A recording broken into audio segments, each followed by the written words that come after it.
नमस्कार, मैं हूं संजीव कुमार और आप देख रहे हैं वेब समाचार। पूरे झारखंड में पंचायत चुनाव की सरगर्मी जैसे समाप्त हुई, नगर निगम, नगर परिषद, नगर पंचायत चुनाव को लेकर निर्वाचन आयोग एक्टिव हो चुके हैं। आपको बता दें कि पूरे झारखंड में कई ऐसे पार्षद हैं जिनका कार्यकाल 2020 में समाप्त हो चुका है और कई ऐसे पार्षद हैं जिनका कार्यकाल 2023 में समाप्त होगा। लेकिन निर्वाचन आयोग विचार विमर्श कर रही है कि दोनों का चुनाव साथ में कराया जाए या अलग अलग चुनाव कराया जाए। हालांकि जो संकेत आ रहे हैं, प्रसाद के बाद यानी फेस्टिवल के बाद कभी भी आदर्श आचार संहिता लागू हो सकता है और चुनाव को लेकर के शंखनाद हो सकता है। तो अभी हम लोग आए हुए हैं, पश्चिमी सिंहभूम जिले में आए हुए हैं और चक्रधरपुर नगर परिषद क्षेत्र में आए हुए हैं और वार्ड नंबर 2 जो यहाँ के पूर्व पार्षद हैं प्रीति होरो जी हैं। तो इनसे जानते हैं कि जनता ने जब इनको 5 वर्षों के लिए मौका दिया था तो इनके द्वारा क्या कुछ डेवलपमेंट यानी विकास का काम हुआ, आगे की क्या रणनीति है और कुछ पॉलिटिकल सवाल जवाब किया जाएगा। आपको ये भी बता दें कि चक्रधरपुर नगर परिषद में सबसे कम उम्र के ये महिला पार्षद रह चुकी हैं। तो इनमें काम करने का जज्बा जुनून एक अलग होता है युवाओं में। तो इनसे जानते हैं कि क्या कुछ डेवलपमेंट और विकास का काम हुआ। तो पहले तो प्रीति जी, आपको वेब समाचार में बहुत बहुत स्वागत करते हैं। धन्यवाद। अच्छा, ये बताइए कि जनता ने जब आपको 5 वर्षों के लिए मौका दिया था, क्या कुछ डेवलपमेंट एंड विकास का काम हुआ अभी तक? हाँ, हुआ है, जिससे लोगों को काफ़ी कुछ सुविधा मिली है और कुछ नहीं भी मिली है। और जैसे कि आवास, कितने लोग प्रधानमंत्री आवास योजना, ये लगभग मेरे वार्ड में सभी ऐसे जो जिनको मिलना चाहिए वैसे सभी लोगों को मिला है। और जो सक्षम नहीं है वो नहीं बना पाए, मतलब जैसे कि अपने हाथों से पैसा लगा के उस पर कार्य करना, ये नहीं कर पाए, तो वैसे लोग नहीं काम किए। अच्छा, ये बताइए पेंशन आपने कितने लोगों को बनवाया और वृद्धा पेंशन, और इसके अलावा जो है पेंशन जो है वृद्धा पेंशन वगैरह जो बनता है, और इसके अलावा राशन कार्ड करीब करीब ये लगभग सभी का बना हुआ है। कुछ कुछ ऐसे हैं जिनका डॉक्यूमेंट प्रॉब्लम है, जिनमें वृद्धा में उम्र का जो है, जैसे उनका उम्र ऐसे देखा जाएगा तो उनका उम्र हो चुका है, पर आधार कार्ड में उनका एज नहीं हो रहा है। अच्छा। तो वैसे लोगों का थोड़ा सा प्रॉब्लम हुआ है, नहीं बना है।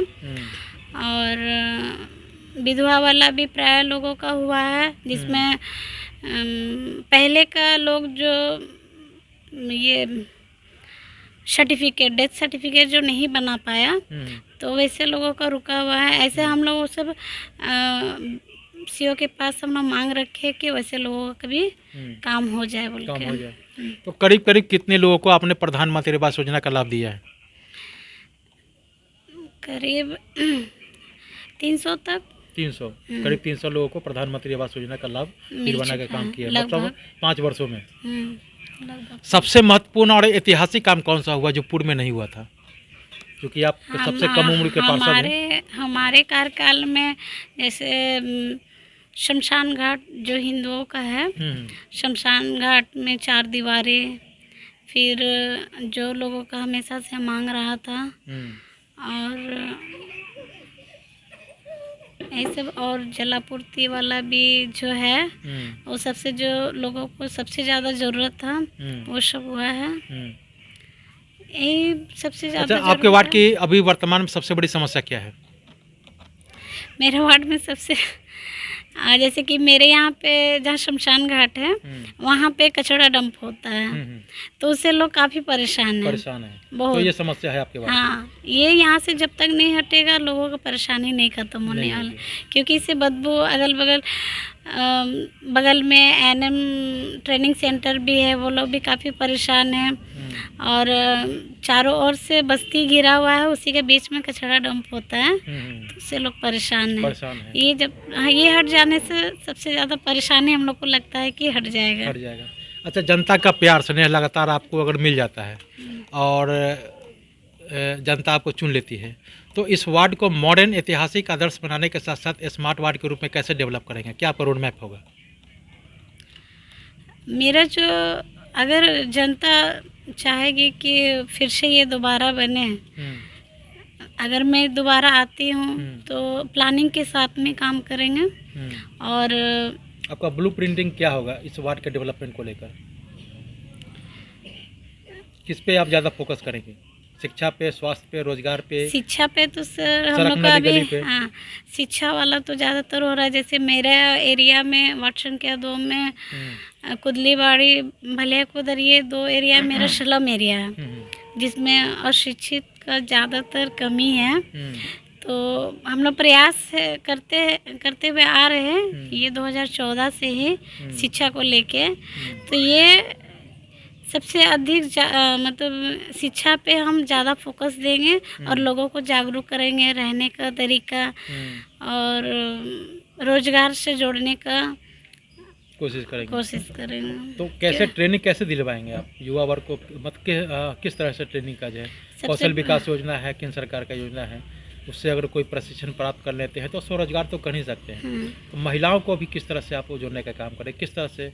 पहले तो महिलाओं को हम लोग एक जगह इकट्ठा करके समझाते हैं। हाँ, ग्रुप के माध्यम से समिति वगैरह सब बन रहा है, उसके माध्यम से उसमें जोड़ने का कोशिश कर रहे हैं, लोगों को समझाने का। और प्रौढ़ शिक्षा जो होती है उससे भी हम लोग को जोड़ रहे हैं।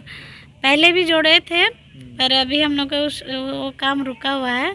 पर आगे अगर ये मौका मिलता है तो हम इसको सुचारू रूप से अच्छे से करने का काम करेंगे। अच्छा, ये बताइए कि आपने बेहतर काम किया है आप अपने वार्ड में, और इस बार पार्षदों के बीच से ही उपाध्यक्ष का पद चयनित होगा, जो पिछले बार भी हुआ था, इस बार भी। तो क्या उपाध्यक्ष के लिए भी फाइट कर सकते हैं? ऐसा तो अभी तक कुछ सोचे नहीं है उपाध्यक्ष के लिए। जब समय आएगा तो देखा जाएगा। हाँ, परिस्थिति को देखते हुए यानी मन में है कि अगर मैंने पार्षद के रूप में बेहतर काम किया है तो निश्चित अगर उपाध्यक्ष में बनूंगा तो पूरे चक्रधरपुर नगर परिषद का डेवलपमेंट एंड विकास का काम कर सकते हैं। और खासकर आप युवा हैं, आपका सोच कुछ अलग होगा। तो ये बताइए कि कोरोना काल में आपने कैसे लोगों को मदद किया?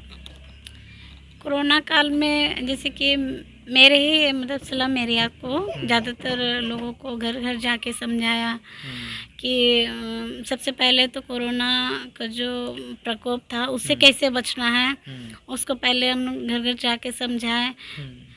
और उसके बाद जो हम लोग को आर्थिक मदद उनको करना था वो हम लोगों का लिस्ट तैयार करके जो मतलब जो सक्षम नहीं थे वैसे लोगों को जाकर उनको मदद भी की है। अच्छा, बताइए कोरोना काल में तो आपने लोगों को मदद किया, लेकिन राज्य सरकार ने होल्डिंग टैक्स लगा दिया, क्या सही है? होल्डिंग टैक्स जो राज्य सरकार लगाया वो अपने स्तर से भी सही है, लेकिन इतना नहीं होना चाहिए था। हाँ, क्योंकि हर कार्य का एक सीमा, हाँ, हर कार्य का एक सीमा निश्चित होना चाहिए। परसेंटेज में बढ़ाते हैं। हाँ, निश्चित होना चाहिए। ऐसा नहीं कि मतलब लोगों का परिस्थिति को देखते हुए आप बोल दीजिएगा कि नहीं उसका आर्थिक स्थिति कम है, मतलब उनका जो दैनिक स्थिति कम है, उसके बाद हम बोलेंगे कि आप हमको इतना ज़्यादा दो, तो वो लोग सक्षम नहीं होंगे उसे देने में। शिकायत तो उनका रहेगा ही ऐसी स्थिति में। तो इस पे मतलब राज्य सरकार को पुनः विचार करने की ज़रूरत है। हाँ। अच्छा, बताइए तो केंद्र सरकार ने जो खाद्य पदार्थों पे जो GST लगा दिया है, क्या ये भी सही है या इस पे भी विचार की आवश्यकता है? हाँ, इस पे भी विचार की आवश्यकता है, क्योंकि एक तरफा देख को नहीं, सभी लोगों को देख के ही ऐसा विचार को लाना चाहिए। अच्छा, बताइए कि आप लोग एक जनता के प्रतिनिधि हैं, जनता के प्रतिनिधि MP MLA भी है, और भारत का जब संविधान एक है तो फिर भेदभाव क्यों? आप लोगों को केवल मानदेय मिलता है, उन लोगों को हर तरह की सुविधाएं मिलते हैं। तो क्या इसके लिए आप लोग कभी बोर्ड में आवाज़ नहीं उठाए? अगर आवाज़ उठाए भी तो क्या हुआ? केंद्र सरकार राज्य सरकार से क्या मांग करते हैं आप?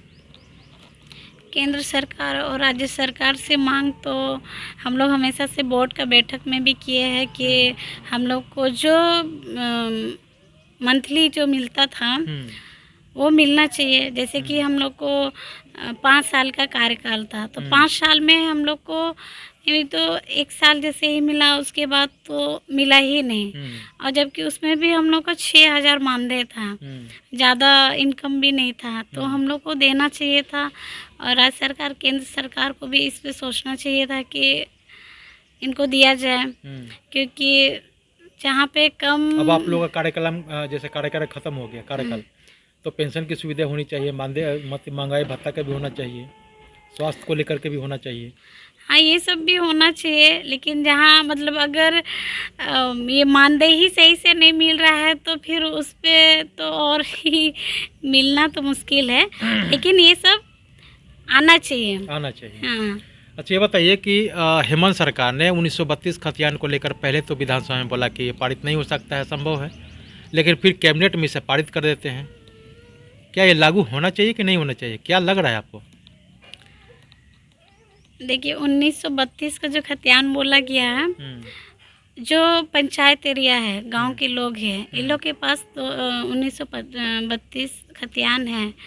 जो उसके बाद जो लिया गया है, जैसे 1964, 1973, ये सब वाले लोग को अभी थोड़ा सा दिक्कत हो रही है, खासकर हम लोग का एसटी लोगों को। मतलब इस पे भी पुनर्विचार की जरूरत हाँ, है, जिनका 32 के साथ साथ 1932 का जो खतियान है, इसके साथ साथ जो 64 का हुआ है या 72 का हुआ है, मतलब जो भी अभी जो सर्वे हुआ, लास्ट सर्वे हाँ, हुआ सर्वे जो सेटलमेंट हुआ है, इस पे भी थोड़ा सा विचार विमर्श होना चाहिए। जी, होना चाहिए।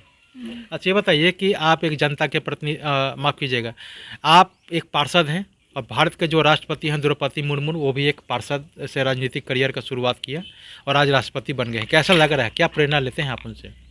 ये तो हम लोग के लिए बहुत खुशी की बात है, खासकर आदिवासी समाज। आदिवासी समाज के लिए बहुत ही अच्छी बात है कि हम लोग का ही एक समूह से वहाँ राष्ट्रपति पद में नियुक्त हुई है, जो एक ऊपर से एक महिला है।